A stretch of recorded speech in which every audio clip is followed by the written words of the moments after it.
मिलिंद आव्हाड आजची जी लाभ वंचित घटकाची परिषद होती त्या परिषदेचे आयोजक मानवी हक्क अभियान आहे आणि संबंध देशामध्ये आरक्षणाच्या 2024च्या सुप्रीम कोर्टाच्या निर्णयानंतर सुप्रीम कोर्टाने सांगितलं होतं की संबंध देशामध्ये ज्या ज्या ठिकाणी आरक्षणाच्या उपवर्गीकरणाची मागणी होती आहे आणि ज्या ज्या ठिकाणी राज्य सरकारला त्या अनुषंगानं तरतूद करण्याची आवश्यकता आहे त्यानुसार राज्य सरकार तरतूद करू शकतं आणि मग त्या तरतुदीचा भाग म्हणून संबंध देशामध्ये वेगवेगळ्या राज्यांमध्ये या आरक्षणाच्या उपवर्गीकरणाची ही मागणी जोर धरत आहे.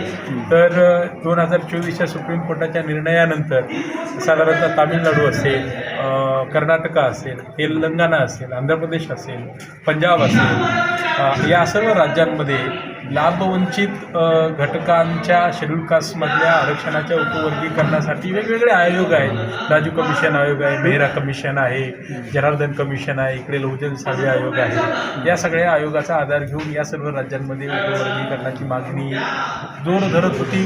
काही राज्यांमध्ये ती मागणी पूर्णत्वास गेलेली आहे किंवा काही राज्यांमध्ये वर्गीकरण राज्य सरकारनं लागू केलेलं आहे. त्याच पार्श्वभूमीवरती महाराष्ट्रामध्ये मातंग व तत्सम लाभवंचित जाती ज्या आहेत त्या लाभवंचित जातींच्या आरक्षणाच्या वर्गीकरणासाठी संबंध राज्यामध्ये आता हे वेगवेगळे मोर्चे सुरू आहेत आणि मोर्चे, आंदोलनं, परिसंवाद, वेगवेगळ्या चिंतन परिषदा यामधून समाजामध्ये आरक्षणाच्या उपवर्गीकरणाच्या अनुषंगानं संबंध चर्चा होऊन एक व्यापक त्याचा परिणाम व्हावा वैचारिकदृष्ट्या किंवा एकूण समजेच्या पातळीवरती यासाठीची परिषद. नाही, प्रश्न पडला वर्गीकरणाचा.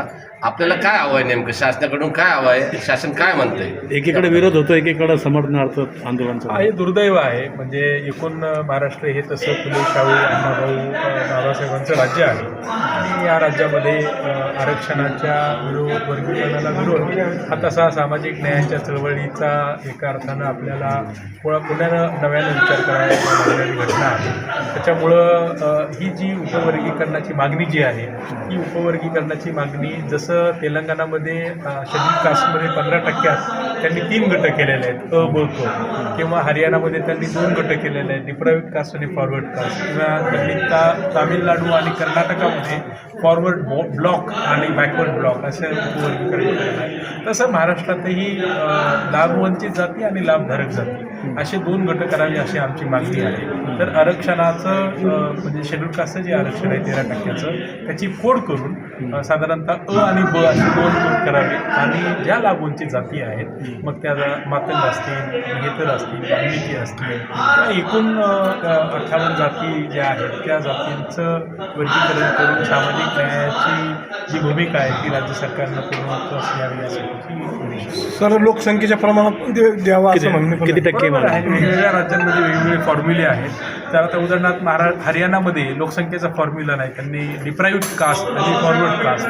तर तसं लोकसंख्येचा फॉर्म्युला एकूण आरक्षणाचा फॉर्म्युला म्हणजे ओबीसीची आरक्षण 1931च्या लोकसंख्येच्या जनगणनेनुसार मंडल आयोगानं लागू केलेलं आहे. तर लोकसंख्येचा फॉर्म्युला हा सर्वसाधारण आहे. पण आम्हा लोकांचं असं मत आहे की लोकसंख्या आणि विकासाचा एकूण असणारा दर किंवा टप्पा ह्या दोन्हीची सांगड घालून हे वर्गीकरण करावं महाराष्ट्रापासून. आजच्या चर्चासत्राला कोण उपस्थित होते? गेस्ट कोण होते? आजचं पहिलं चर्चासत्र महामहिम राज्यपाल यांच्या हस्ते आदरणीय बागडे साहेब यांच्या हस्ते, ज्ञानांच्या हस्ते झालेलं आहे. त्या सत्रामध्ये सुनील भाऊ कांबळे, अमित गोरखे हे आमदार होते. नंतरच्या सत्रामध्ये मच्छिंद्र सकटे असतील, गोतावळे असतील किंवा वाडेकरजी असतील, सुधाकर भालेराव असतील, अशोक कुंभाडे असतील किंवा राज्यभरात आरक्षणाचे सचिन बगाडे असतील, अमोल शेरकर असतील, असे राज्यभरात वेगवेगळे जे काही आरक्षणाच्या चळवळीवरती भाषणं करतायत, लिहित आहेत, बोलत आहेत, विविध पातळीवरती या मुद्द्यांवरती आपलं व्यापक प्रमाणात मत मांडतात. अशा सर्व अभ्यासक, कार्यकर्ते, चिंतकाची ही परिषद आहे. सर एकीकडे तुमची मागणी असताना कडाडून विरोध पण होत आहे. हे खरं दुर्दैव आहे. त्याच्यामुळे त्यासाठीच ही परिषद आहे की आरक्षणाच्या वर्गीकरणाचा एका अर्थानं विभाजन होतं आहे अशी जी एक रेटॉरिक्स किंवा अशी जी चर्चा पुढे येते तर आजच्या भाषणामध्ये हीच सगळी लोक म्हणत आहेत की जर सामाजिक न्याय पूर्णत्वाकडे न्यायचा असेल तर हा जो काही लाभ वंचित घटकांना शिक्षण नोकरी व एकूण राज्याच्या कल्याणकारी योजनेमध्ये असणारा सहभाग जो आहे तो वाढवावा लागेल. त्याच्यामुळे आपण जे म्हणत आहेत ते कदाचित वातावरण महाराष्ट्रात आज जरी असलं तरी ते काही मातंग समाजाचा सामाजिक अजून शैक्षणिक अद्यापर्यंत विकास झालेला नाही का? बरोबर आहे. मातंग समाजाचे म्हणजे आपण लहुजी साळवे अभ्यास आयोगाचे जर स्टॅटिस्टिक्स बघितली किंवा मध्यंतरी बार्टीचा एक रिपोर्ट आला होता तर बौद्ध चर्मकार याच्या तुलनेत मातंग समाजाचा शिक्षण नोकरी व एकूण राज्याच्या कल्याणकारी योजनेत म्हणावा तसा सहभाग नाही. आणि मग राज्य सरकारच्या नोकऱ्या असतील गट ड च्या नोकऱ्या असतील क च्या नोकऱ्या असतील व च्या नोकऱ्या असतील म्हणजे मातंग समाजामध्ये तुम्हाला एकच उपजिल्हाधिकारी असेल 1-2 DYSP दिसतील 3-4 तहसीलदार आहेत फक्त. विद्यापीठात आजही एखादा प्राध्यापक दिसतो एकही कुलगुरू झालेला दिसत नाही एकही IAS IPS दिसत नाही. हे जे काही एलिट सर्व्हिसेस आहेत किंवा स्टेट गव्हर्नमेंटच्या वेगवेगळ्या विभागामध्ये असणाऱ्या ज्या काही राज्याच्या अखत्यारातल्या नोकऱ्या किंवा एकूण आता हॉस्पिटल्समधलं प्रमाण बघितलं तर विद्यार्थ्यांचं प्रमाण फार कमी आहे शिक्षणामध्ये. किंवा आता जर दरवर्षी तुम्ही जर इंजिनिअरिंग आणि मेडिकलची लिस्ट बघाल तर 13% तुम्हाला मातंग समाजाच्या विद्यार्थ्यांचं प्रमाण फार कमी दिसेल. किंवा बार्टीचं मी मध्यंतरी अहवाल बघत होतो तर त्या डायरेक्टरांबरोबर त्या जे आहे त्याचे महानिर्देशक त्यांच्यावर मी चर्चा करत होतो तर ते मला असं म्हणत होते की मातंग समाजाचे विद्यार्थी अप्लाय करतात परंतु एकूण लाभ मिळालेल्या घटकाच्या विद्यार्थ्यांचे अर्ज एवढे असतात की याचे अर्ज मागे पडतात. तर एकूण परिस्थिती अशी आहे की आता परवाला एक सामाजिक न्याय विभागाचा GR निघाला होता. सामाजिक समाज कल्याणचे जे वसतिगृह आहे त्या वसतिगृहामध्ये पूर्वी जे 2.5% मातंग आणि मेहतर या विद्यार्थ्यांना रिझर्वेशन होतं ते न करता सर्वसाधारण करा आणि किमान ते 2.5-3% तरी किमान 2-4 मुलं लागत होती ती सुद्धा लागण्याची शक्यता. असं का घडले गेलं? इतर समाजाचं असं म्हणणं आहे की फॅसिलिटीज तर सोबतच होती पण ते शिकायला मागं पडले तर आमचा काय दोष त्या मागे?